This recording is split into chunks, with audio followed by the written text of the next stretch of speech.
Hello, good morning. Hello. Okay, it looks like Instagram and YouTube are on. Welcome, everybody. Happy Friday.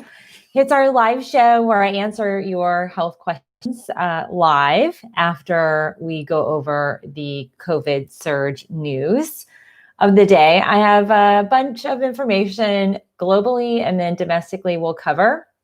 And then we'll dig into the specific questions. I've received tons of questions on Instagram, over YouTube, specific questions that we don't buffer. And in fact, I might have to turn my printer off. Hold on one second. Sometimes unfortunately, this is the way it works with regard to our internet in our house. We have to shut everything down to make sure everything works. So I was trying to print out my pandemic wellness guide yet again, and the Wi-Fi still is sucking. So anyway, welcome all of you. First, I want to encourage you to download my free pandemic wellness guide. This is an update to the original virus antiviral checklist.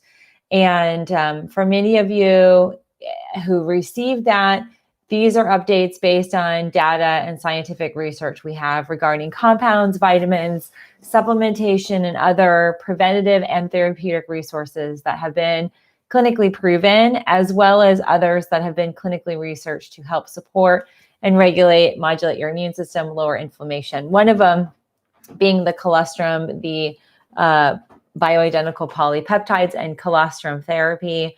There are links for that free download. And I forgot my toilet paper earrings. I cannot start a live show without my toilet paper earrings. Okay, so let's dig into what's going on here in the world. The world is just in a full growth mode.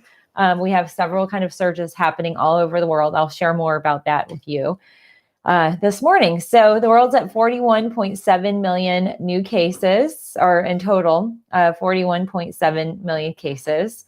The leading country right now with the quantity of cases remains to be the United States, regardless of what you hear. We are topping over 65,000 new cases on a daily basis. Our average has inched up above 60 this week. And next up is India. They've added 54,000 new cases. Then Brazil's added 22,000. Spain is up there. They added almost 21,000 new cases yesterday. Europe is dealing with regions that are having surges. And I will tell you that just in the matter of a week, or really 5 days, we have Spain and France. Gabriel might be calling me. Brian's on a conference call this morning, so it's been a little chaotic juggling. Spain and France are quickly... Actually, Argentina and Spain are approaching almost 1 million total cases. Spain and France have moved up in that ranking. So that's some big movement in terms of just the growth that we're seeing in Europe. Regions in France, Germany, and Spain are employing curfews. Greece has a national curfew. Ireland has a national lockdown. That's huge. Wales, their curfew and 2-week kind of quarantine lockdown begins today. And what they've seen is that the European CDC, they've shown an increase in the quantity of cases in elders, folks 65 and older in Europe. And countries like Croatia and the Netherlands have had increases in their older population being exposed. And then, like, for instance, in Croatia, they've had 94% of the deaths come from that age group, 65 and older. In France alone, the 65 and older population, their number of COVID cases have tripled in 6 weeks. So there may very well be I know we're going to get this research, I'm just speculating, but more than likely what we're probably going to see is some of those aspects where kids go back to school, kids might have a little bit more exposure, they've got families living together or social exposure to family members, and therefore we see that here. in this situation where it's growing. Now, I do want to highlight the other component here in the US. We had on Wednesday the over 1,100 new fatalities, COVID deaths in one day. 1,100 people died.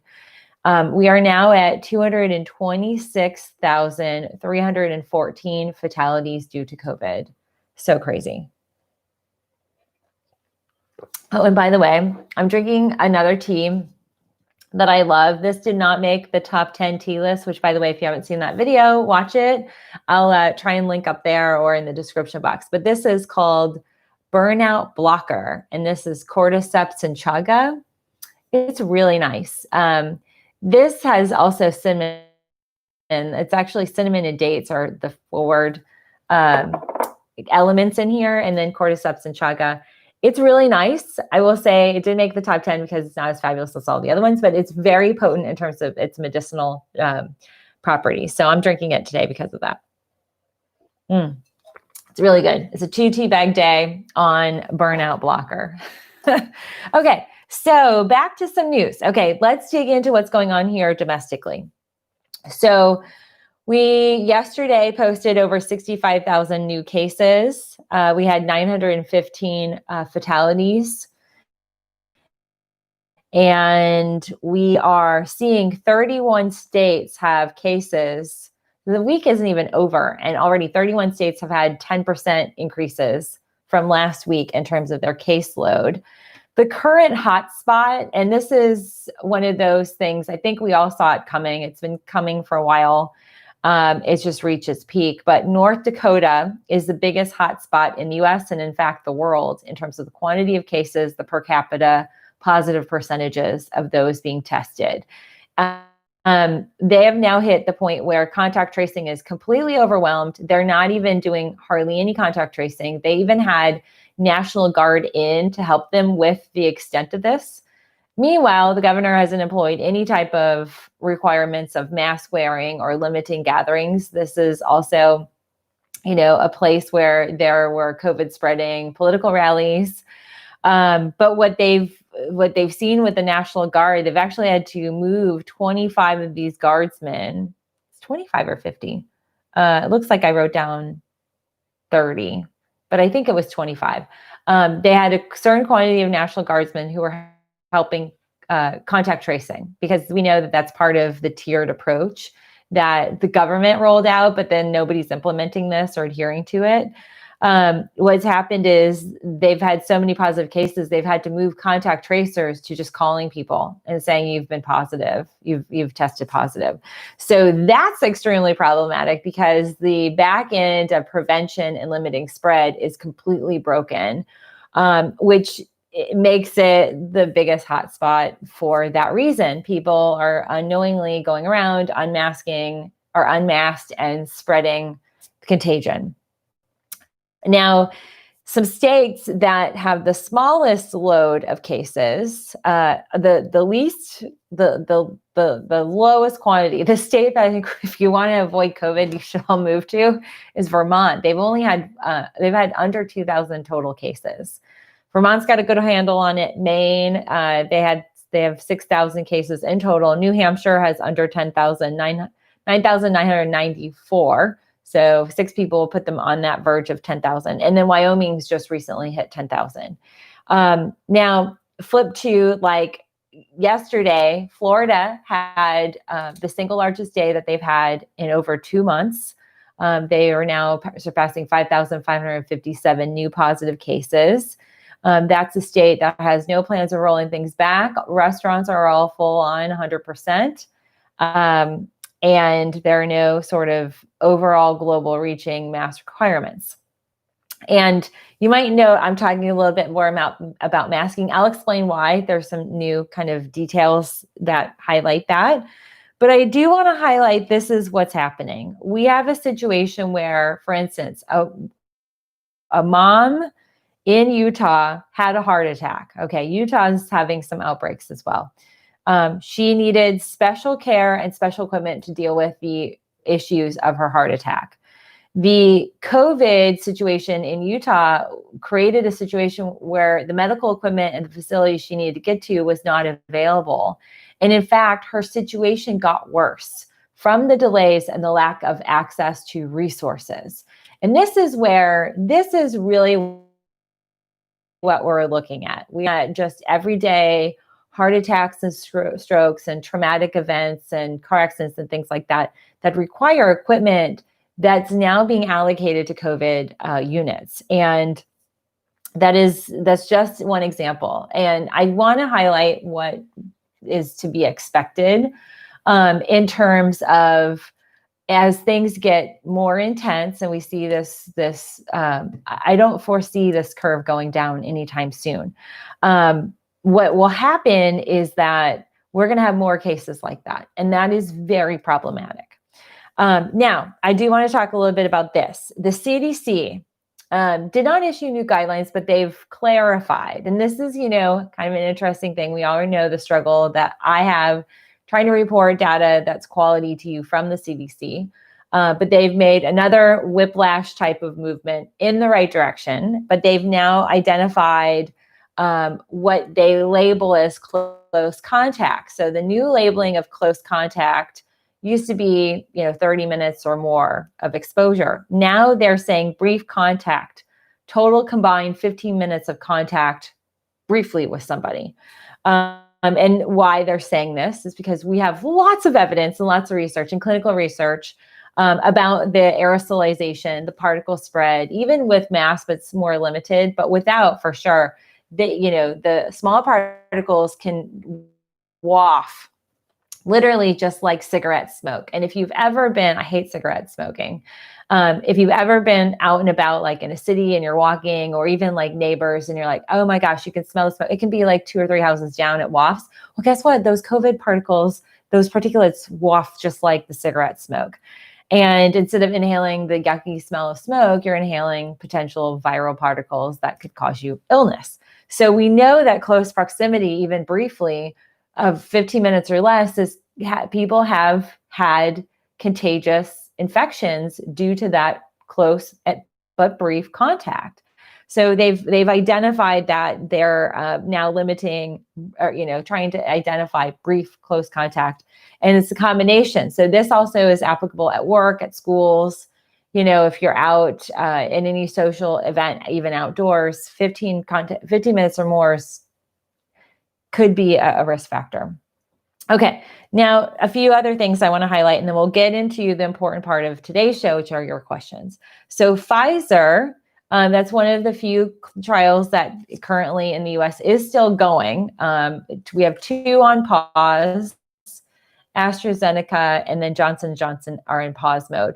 Pfizer has just added 3,000 new trial participants. And what they've done is they dropped the age of their trial down to 16.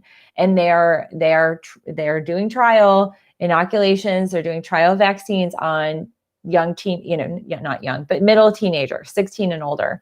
So these adolescents are, it's being extended to teens and adolescents. These adolescents are getting the adult dosing version. Pediatricians and various pediatric vaccine experts, their concern is that the drug makers in this vaccine effort will have to have different dosing. And so, are kids going to be, the ones that are going to be getting this vaccine? No, but this Pfizer trial might be something where a 16 plus teenagers 16 and older, and they might be in the workspace. You might have your oldest is 17 and you've got young ones in the house. You might end up having one be vaccinated and others not accessible yet because of that. So I do also want to highlight, this is insane. We've had 500,000 kids infected with COVID. So 500,000 kids have been infected with COVID.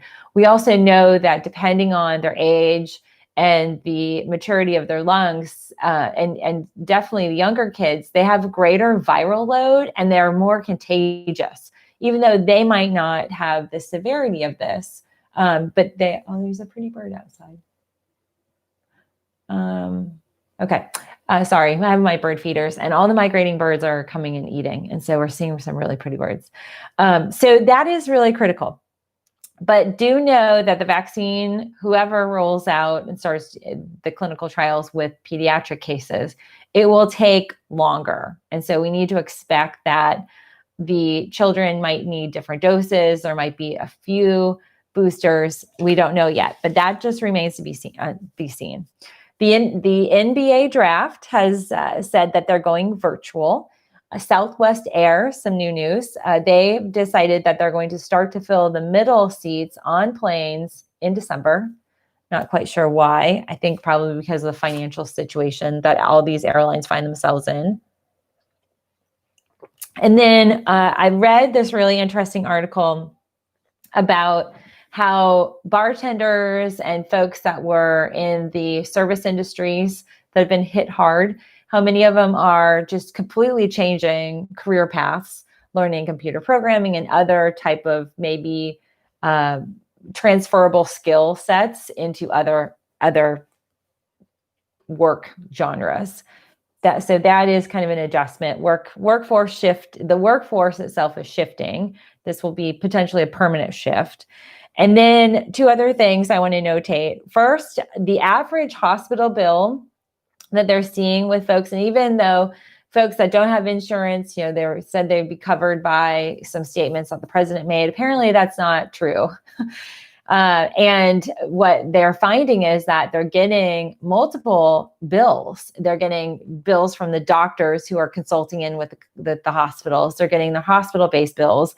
And on average, the hospital bill for a week's stay is that they're getting in hand is anywhere from $70,000 to $96,000. There was a 96-year-old who survived COVID, got slapped with a $96,000 bill. I don't know how they pay for that.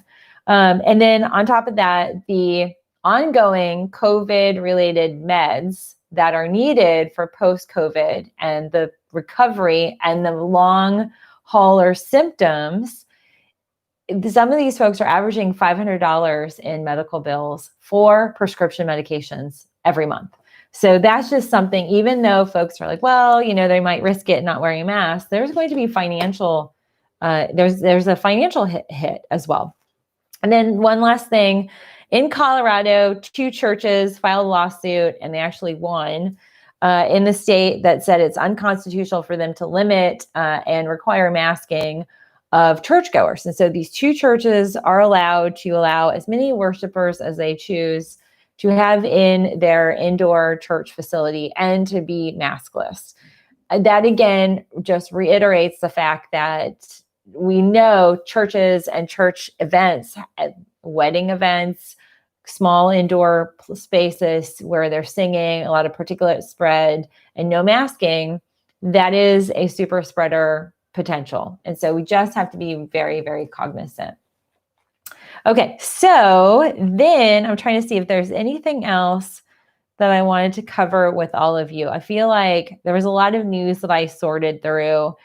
The only other thing that I have on here is that Louisiana is now allowing their high schools, the requirements that they had social distancing, high school football fans, sporting events that are high school related, they can now be at 50% capacity as long as the parish shows that they have less than 5% COVID spread. And so that's a big change in terms of where Louisiana was in the late spring, early summer. Okay, so I want to go to all of your questions. I have questions on Instagram. Let me pull them up really fast. I had my live story. Let's see, let me get to it. Where I asked you guys lots. We actually have tons and tons of questions. Okay, so Joelle Brazil 58, she said, should we be taking astragalus every day? I love it. It's definitely one of the herbs that I do recommend, and I have highlighted astragalus. There is a lot of clinical research about astragalus as an immune modulator, and I feel like anytime I've had any type of, deep immune related illness, and there have been very few in my life, but when I have, astragalus Ligustrum is another one that I've been put on or put myself on. But astragalus is good. I definitely think it's in your catalog. It's in your kind of supplement go-to for immune modulation and immune management. Okay, and then I want to move over to YouTube. Let's see here. Okay, so we've got lots of questions on YouTube. Let's see. I think I posted 18 hours ago. Okay, here we are. So,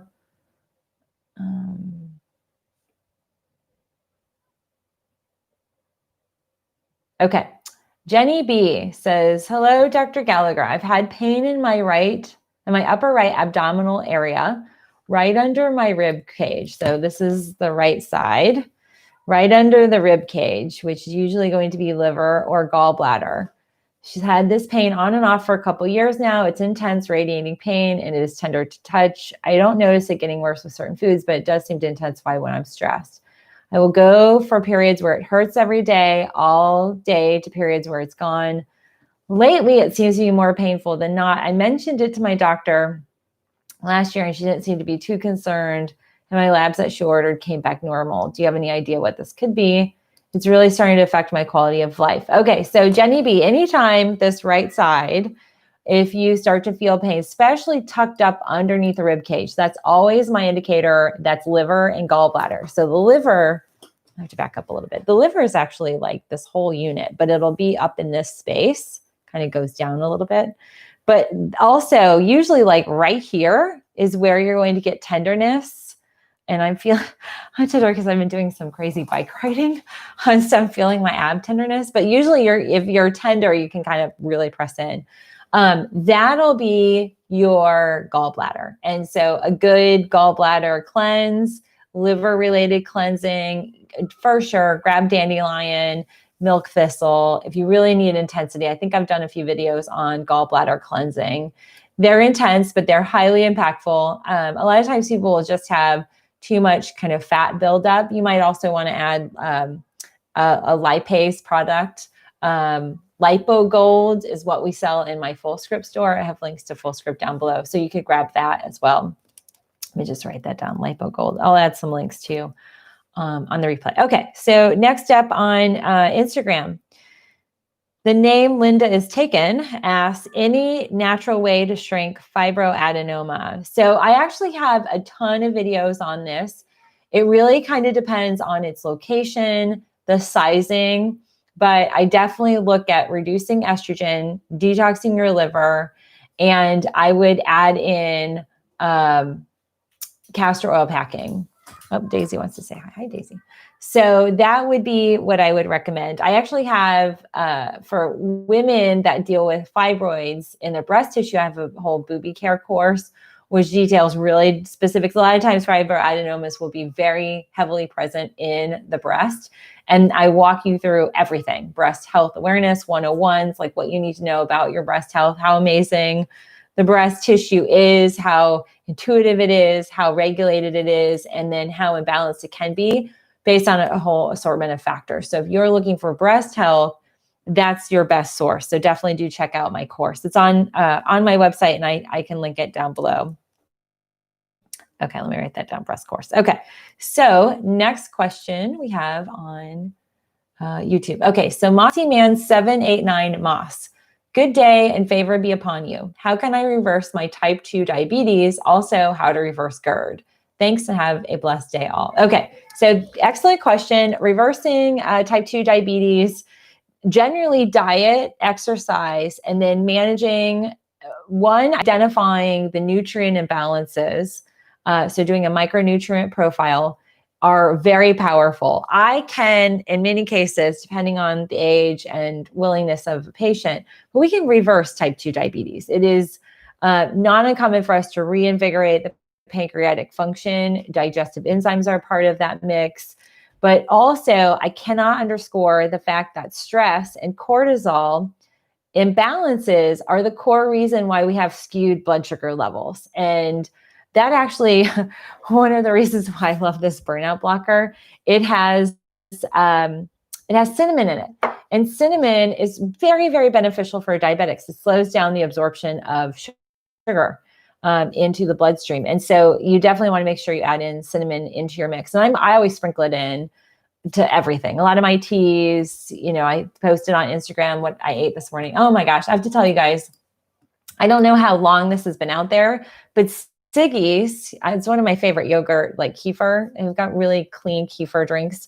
They have a coconut yogurt that is, oh my gosh, it's amazing. And the one I had this morning, and it's a really nice texture. It's not like the cashew and almond yogurts. It's just a really nice texture. It has cinnamon. Oops, okay. I think they're turning the TV on. Let me message Brian. I have to have him not turn the TV on. Hold on, you guys. Hey, Brian. Oh, I'm going to tell Brian. Can you not turn the TV on upstairs? The Wi-Fi is really dragging. The Wi-Fi is really dragging. Can you make sure the TV's not on upstairs? It's on. Okay, thank you. Okay, so that would be what I would do for the type 2 diabetes. As far as GERD, you know, a lot of that you want to really minimize the inflammatory state of the esophagus. Aloe vera, slippery elm are really great for that. But then also, a lot of times GERD is going to be from a lack of stomach acid. It's counterintuitive, but that is something that you can address. Okay, so let's see. Let me go back to Instagram. Tea Filter asks, what's the minimum zinc I should be taking to boost my immune system? I need a second opinion. So on average, you are going to find, and I'm trying to see if I've got anything on my desk that has zinc, because it varies depending on, a lot of times zinc will be a secondary or tertiary related supplement or ingredient. And it varies. I actually, well, one, if you're taking a liquid zinc, like I have a lot of liquid multi-minerals, you want to make sure you eat food before you take it, because if you go with a higher dose, you can actually cause kind of a situation where you feel nauseous. And so I do want to highlight that. But I guess my question would be, how are you taking it? I like, for a lot of my minerals, I want them to be ionic, trace ionic minerals. I want them to be in a liquid form or a sublingual, a small little cap that you dissolve. That tends to be a more bioavailable form. So it then comes down to bioavailability, because a lot of times with some of the supplements that you're taking, if there's a combination and zinc's not forward in it, you might be missing the boat in that absorption or assimilation. And so I, especially with my minerals, I would say go with a trace ionic. And let me see if I can look at my one zinc that I always go for. I can't remember offhand what that dosing is, but it's zinc forward. I've highlighted it to you all quite a bit. And it's my zinc. Let me see. I'm pulling up my catalog right now, really fast search. So I can tell you offhand what that number is. Zinc. Let's see. And again, for any of you watching and you're like, well, I'm not sure if I should take any type of multi-mineral, what I recommend is everybody should be on a multi-mineral. I'm trying to find this zinc forward. The one thing that we find is that most of us have health-related mineral deficiencies. And when we see that we start adding minerals into the mix, our body actually starts functioning better. And like chromium and selenium deficiencies, that can trigger diabetes. And there are, magnesium deficiency can trigger heart imbalances, blood pressure levels, arrhythmias. We can see the imbalances in the water absorption within the body. I'm not seeing it right offhand, but let me just pull this one open and I can tell you. Like my trace ionic magnesium has all the trace minerals, but like zinc, Oh, it's not listing it. It's on the smaller side, but I just want to give you the right. Let me just do a quick little search here.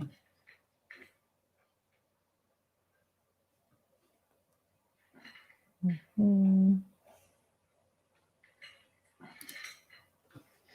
And there's some where you can get the sea minerals. So there's a lot of different ways to absorb zinc. Let me just see. Let me see if I can. Mm-hmm. And there are also different forms of zinc. So that's another. I feel like that's a YouTube video that I need to kind of go and be specific on. But I say usually between 5 and 20 milligrams is about what you see, but it's also going to depend. Like there's zinc picolate, zinc carnosine.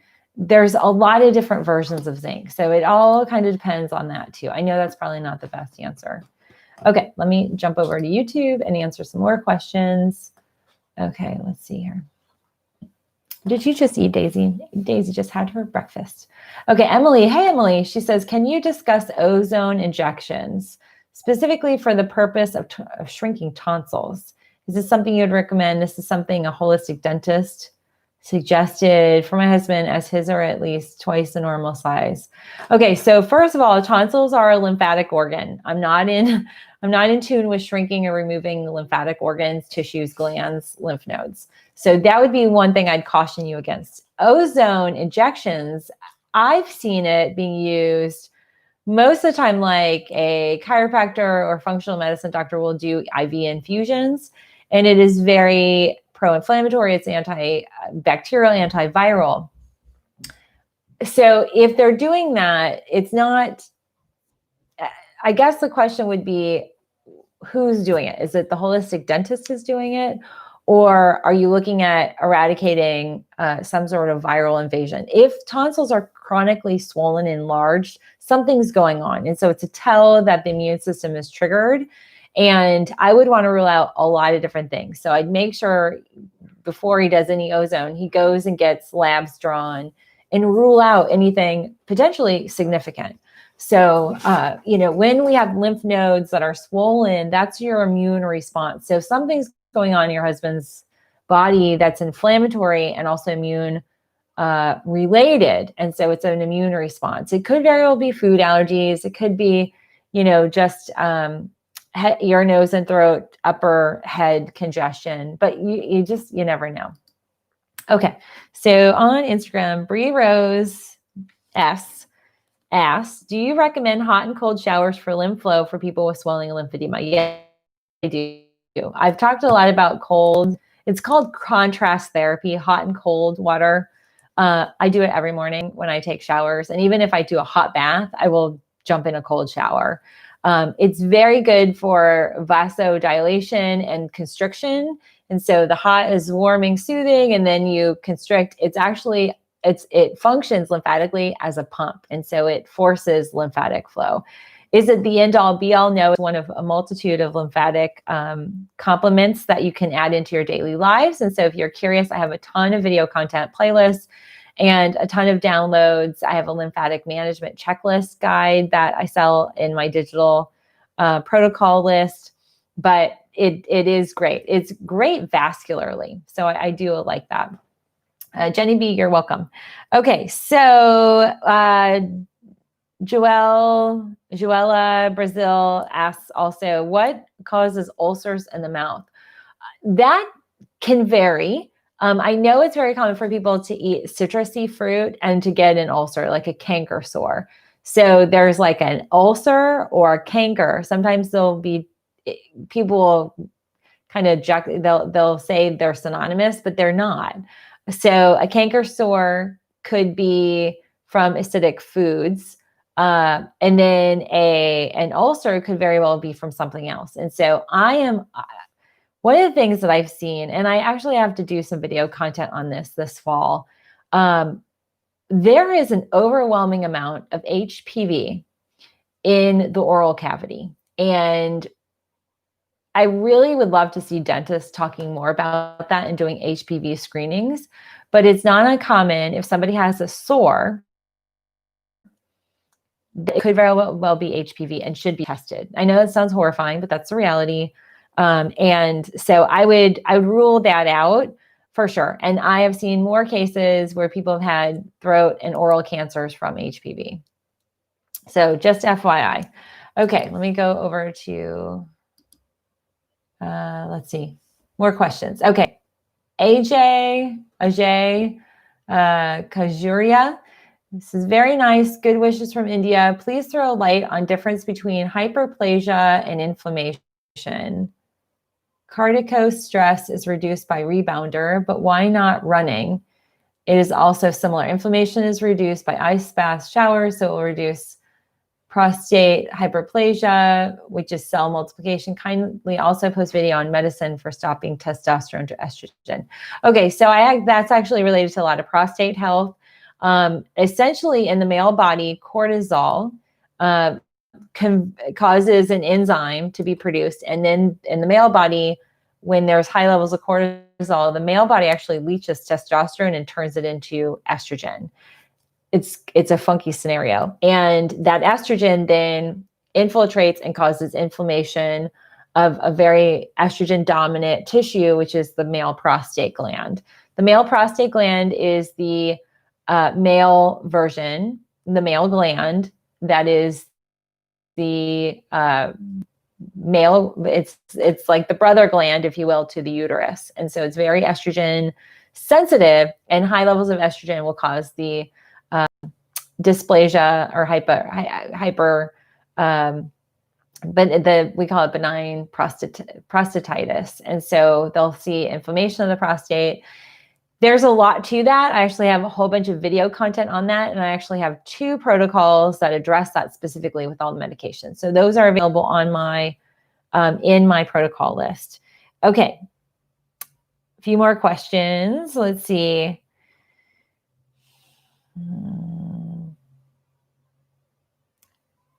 Let's see. Sage says, have you heard of a Healy device? If so, would you recommend? I'm not sure. There are a lot of devices on the market, so I'm not sure. I have to know what context it's in.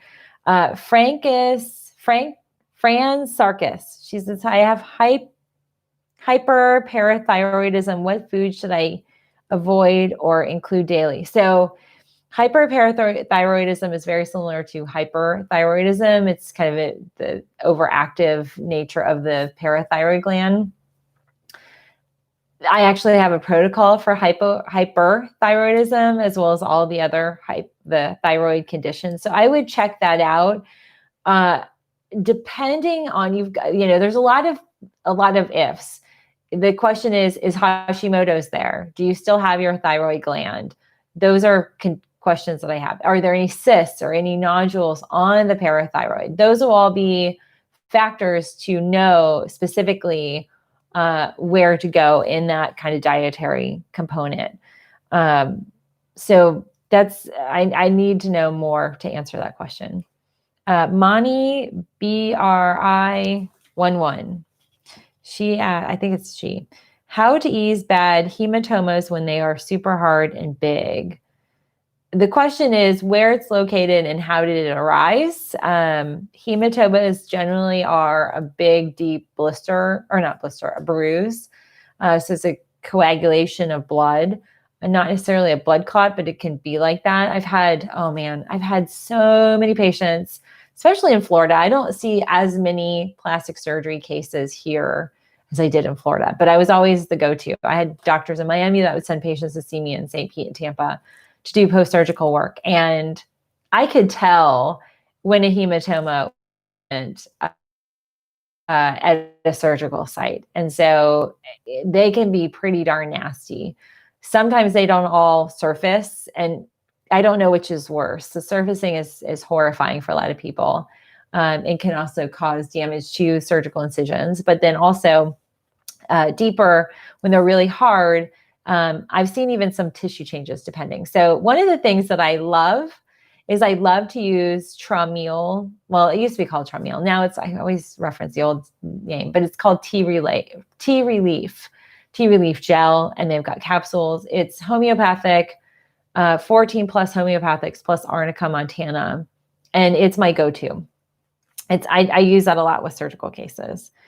Let's see. Okay. Happy is the new happy 66. Do you believe meal replacement can be safe? And if so, would you recommend?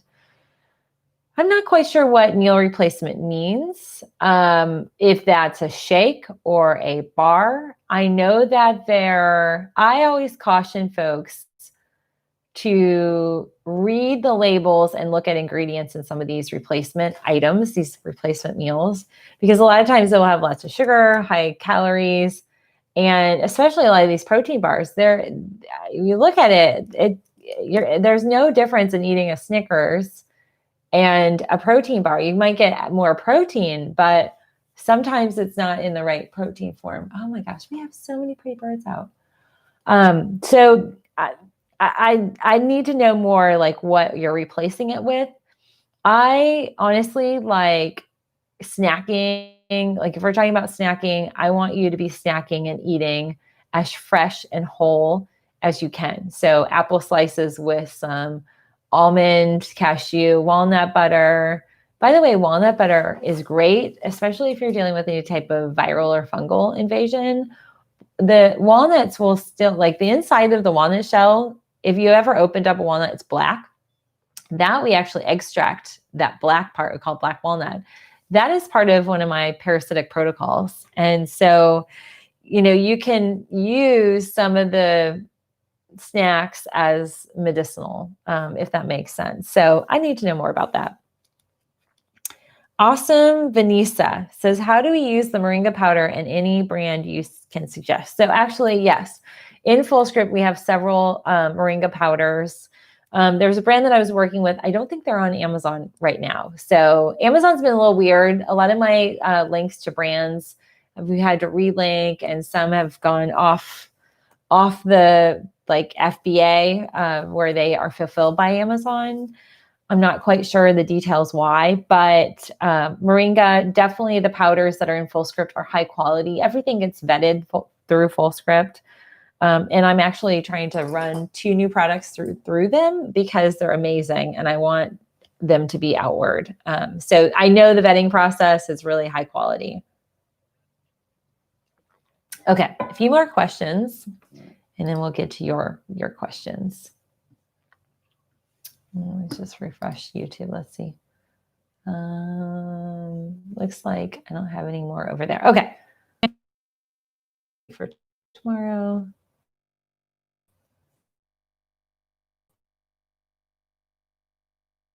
Okay, so Amber is asking, the link down below, my pandemic wellness guide is, I think, what you're looking for. And there is a PDF attachment when you go and it's inside. I now can make my protocols in FullScript available to the public, which is really exciting. So you can check that out. On high LDL, any suggestions? Detox your liver, detox your liver, fish oil, red yeast rice, and clean up your cortisol levels. Cortisol congests and clogs the liver, and that can cause challenges when it comes to the liver being able to clear out. As well as the other thing that you need to do is you need to eliminate constipation. If you are constipated, you will have elevations in cholesterol, triglycerides. And if you're looking at increasing your HDL levels, you need to get more solid fiber. Flaxseed, chia seeds, I add those to my yogurts and even now my nut butters. They have some really great nut butters. I think I got one. Yeah, there's a new nut butter at Trader Joe's. Brian hates it. It's because when he opens it, all the liquid's at the top, and he's a peanut butter guy, and peanut butter is gross. It's awful. Don't eat peanut butter, friends. But there are other alternatives. The oils are going to be in the top. You just have to mix them up. But health, like seeds and nuts, are really critical for improving that. And then if you need extra fiber, inulin fiber is great. So that's helpful. But definitely the other thing, cortisol, it all goes back to stress. The stress hormone is everything. And you can test it. We do testing here. I have saliva vials and test kits you can now take at home. That's the great part of with COVID. Now I have greater accessibility to send you test kits and you can take them at home. So you don't always have to come see me. You don't even have to book an appointment. You can buy them online. You can do thyroid tests. You can check your vitamin D levels. We can do neurotransmitters. We can check your, it's through dried blood, saliva. We can also check and identify the levels of iodine and other key minerals and nutrients. And so you can get really specific. And if you're really deficient, then we need to identify that. So that I hope is helpful. One more, and then we're going to all your questions. I see them coming in. Katesta77, need help, can't get my pH lowered. And in spirulina and chlorella, they're tabs, 6 or 8 of those a day would be a good for your pH. The other thing would be to test your cortisol. Cortisol is and creates an acidic inflammatory state. If you're having frequent UTIs, what I would want to do is rule out interstitial cystitis if that hasn't been ruled out. And it's not uncommon for women to have bacteria that should not be in the uterine or in the bladder and the urethra, the ureter, that tract should not have certain bacteria. And it's not uncommon for us to have that. And so the other thing would be to clean up your gut. And I love the colostrum therapy and these bioidentical polypeptides through Sovereign Labs. I have a link to them. If you are dealing with gas and bloating and even like IBS, that colostrum taken on an empty stomach with water, and you can capsules or the powder and mix it up and then just down the hatch on an empty stomach right before bed, it will eradicate a lot of those digestive grievances. And it's not uncommon for that to also, their digestive grievances for those to go into the bladder tract. So I hope that's helpful. Okay, your questions are next. Send me questions. Okay, let's see. I don't know what I did with Instagram. Okay, Instagram's being weird on my mini iPad. Okay, so let's see. I see we've got tons of people on. Thanks, Pat and Ron, for moderating. We love our moderators. Give them a thumbs up. And by the way, if you love this content, please give me a thumbs up. I really appreciate that. Okay. NAC for COVID symptoms. Yes.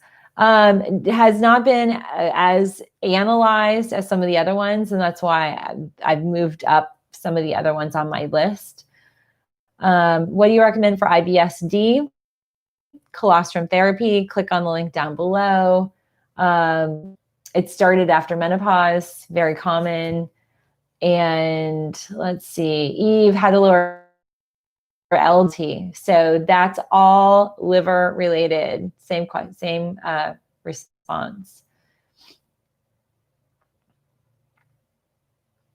Let's see.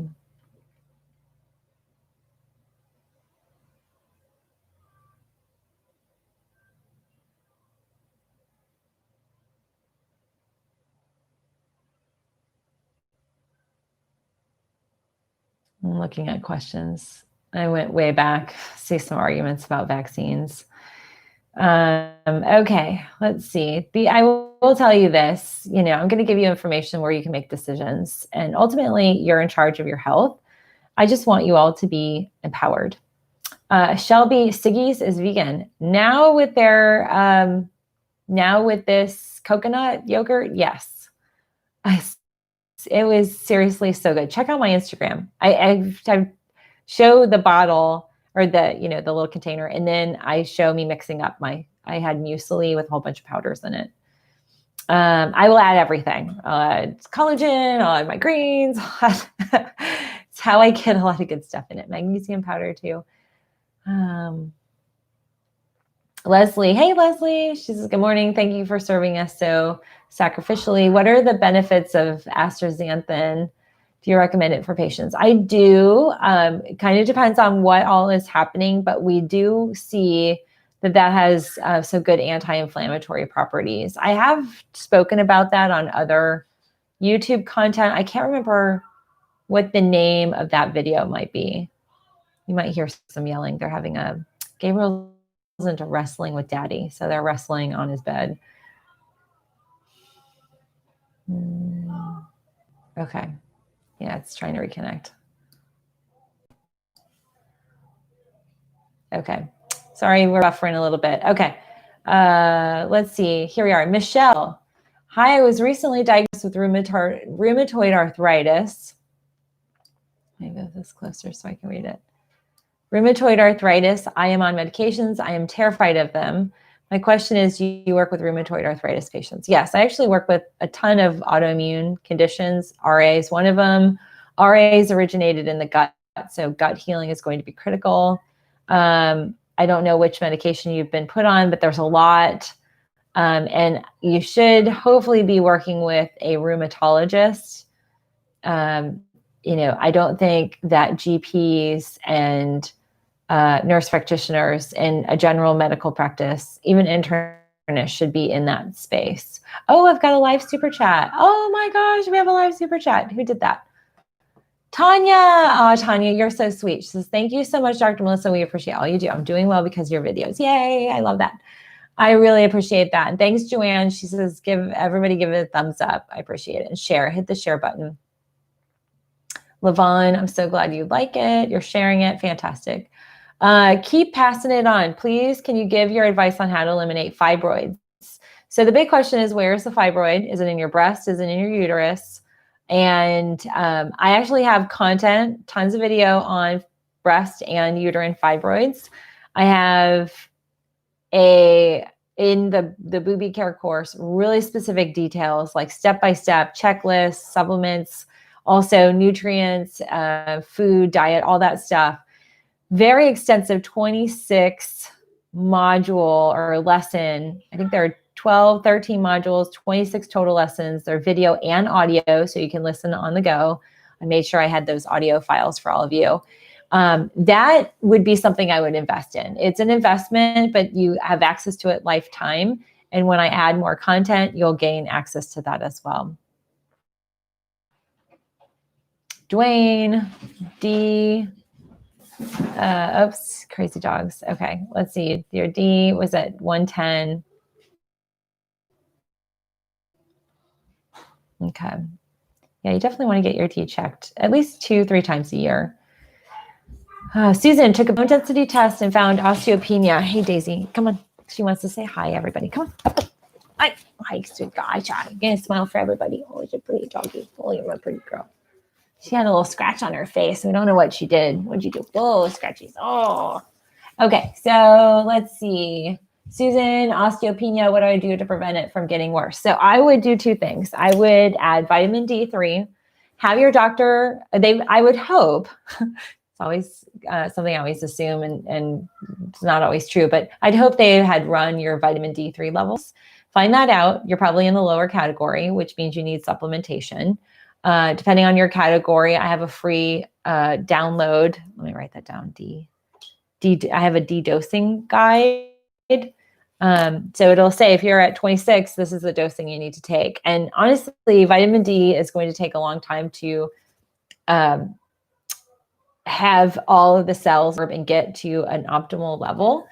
And once you're there, it can be easily maintained. But what I would do is I would add vitamin D, and then I would look at YouTube, or not YouTube. Well, I have a YouTube video on it, but go to Amazon. There's a product called, I think it's Bone Strength is the name of it. I have to remember. Bone Strength or Bone Support, but it's by one of the brands that I work with, Juverente. They've got the Ephisoy. They also have one that is for women, and there's a particular compound in it that improves the bone density. And so clinically proven, very potent. Joanne, you just mentioned will not eat good snacks. My question is, I have diverticulitis. I cannot eat nuts and seeds. Did you say that there's a walnut tincture liquid? Yes. So black walnut can come in a tincture form, and it's a internet. It's been not so great.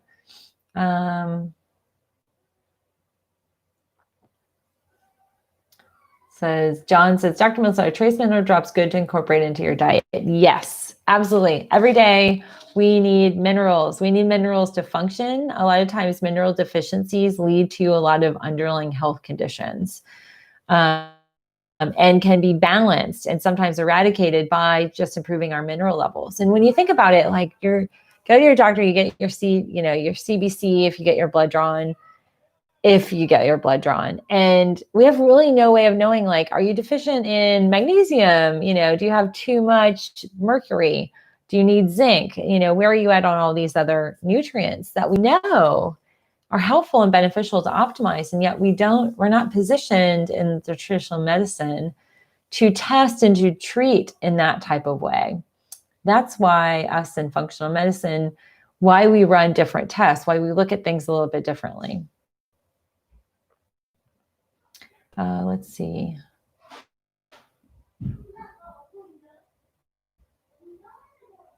Pat says, went to a meeting many years ago where a woman claimed cinnamon was bad for you. Didn't believe her and knew she was full of baloney. Yeah. So there was that cinnamon challenge that used to happen. Oh my gosh. I watched this one woman a few years ago on YouTube. Her name was, she's a comedian out of Oregon. She did the cinnamon challenge. I don't recommend that. That is like so insane. People were inhaling cinnamon, which can be very toxic. You want to eat it, eat it only, but you can add it to a lot of baked goods. Okay. Simplemente velma. Will dry brushing or block thymus? No, the only way to unblock your thymus is to do the thymus tapping. So dry brushing motivates your lymphatics, but not the gland. Vibration plate, not so much. Okay, let's see here. Cassandra, the best thing to liver is dandelion and milk thistle. I really like that. If you really want an intense liver detox, coffee enemas are extremely potent and powerful. Velma, annealing fiber for more fiber. Is that on full script? Yes.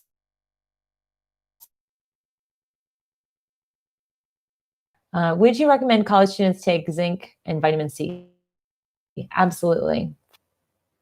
Objective, correlative.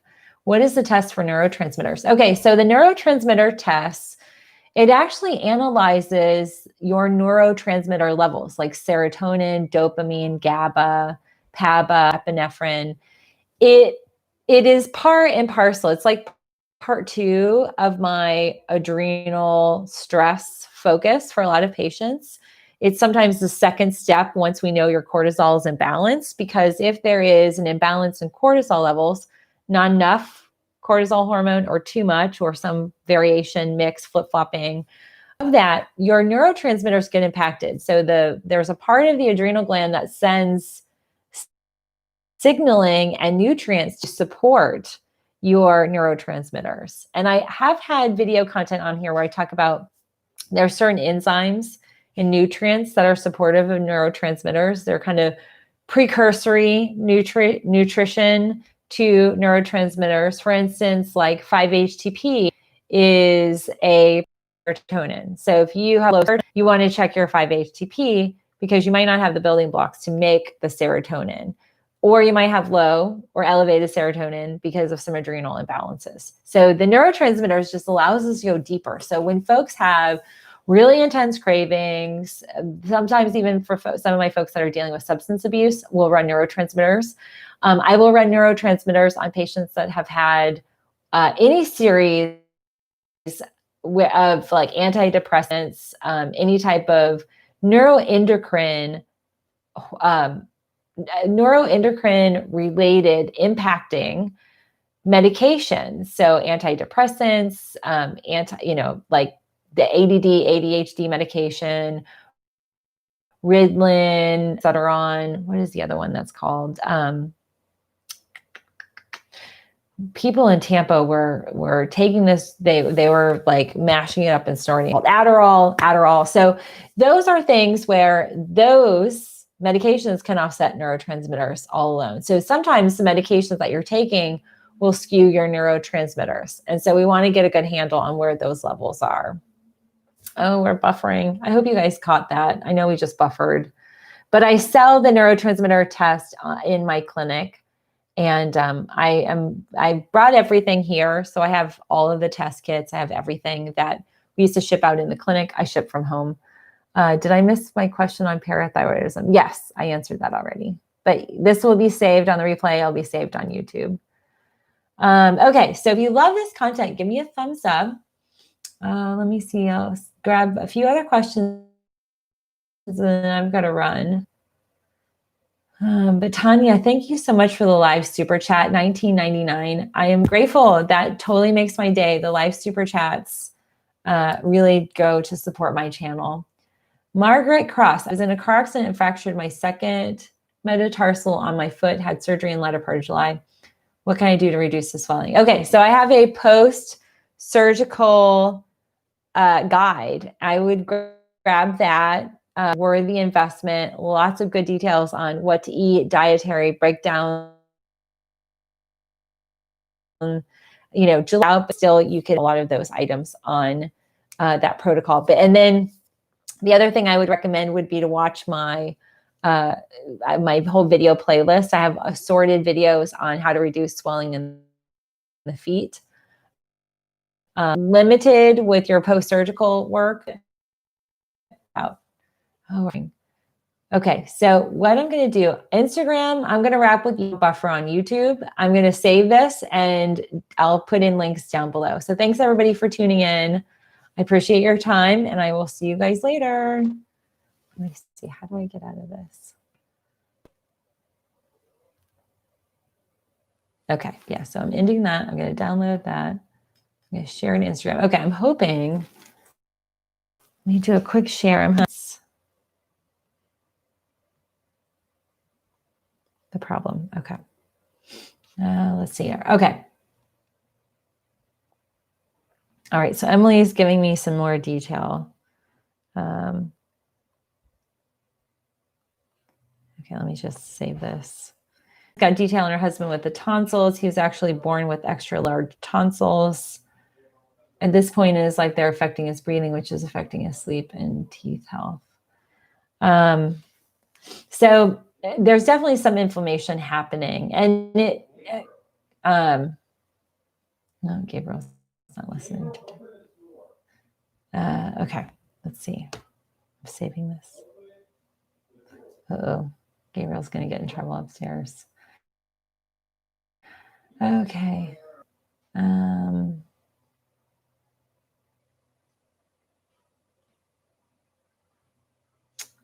All right, I think those are the rest of the questions.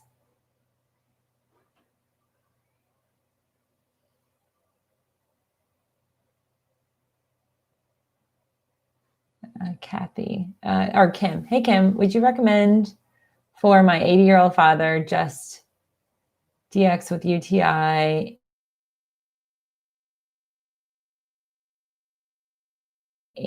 and pneumonia? Yeah, I would totally start him on a probiotic. I would, let me just get off of this. I think it's been uploaded. Yeah, it is.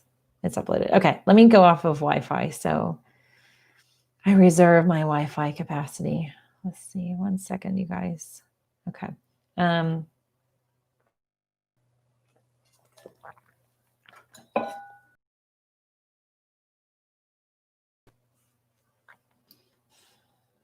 Okay, so Kim, what I would do, I would put your dad on colostrum therapy. I'd get the colostrum and the bioidentical polypeptides. I would, the link for Sovereign Labs, I'd get those two for your dad, Kim. Very impactful, especially with antibiotics. But what I wanted to say is colostrum has been researched to benefit respiratory grief. And so pneumonia, chronic lung injuries, bronchitis, asthma, it can help eradicate that. Okay, let's see. All right, okay. Yeah, it's okay. Now I'm super excited. And I just want to say this one thing because I feel like I have to say this PSA. if you're frustrated with COVID, the situation we find ourselves in, frustration of the anti-maskers and just the chaos that we're in, I feel like the best way out of this is voting. So you haven't registered. I don't even know, some areas still too late, but definitely every vote counts, and it's really critical we collect. So that's my little PSA for today. Thanks everybody for tuning in. Go ahead and comment on the video when it wraps. I really appreciate that. That really helps get the word out. Hit the like button, hit the share button. And I hope all of you are healthy and well and have a wonderful weekend as we're gearing up to Halloween day. Excited to hear about it. Have a great day. Bye.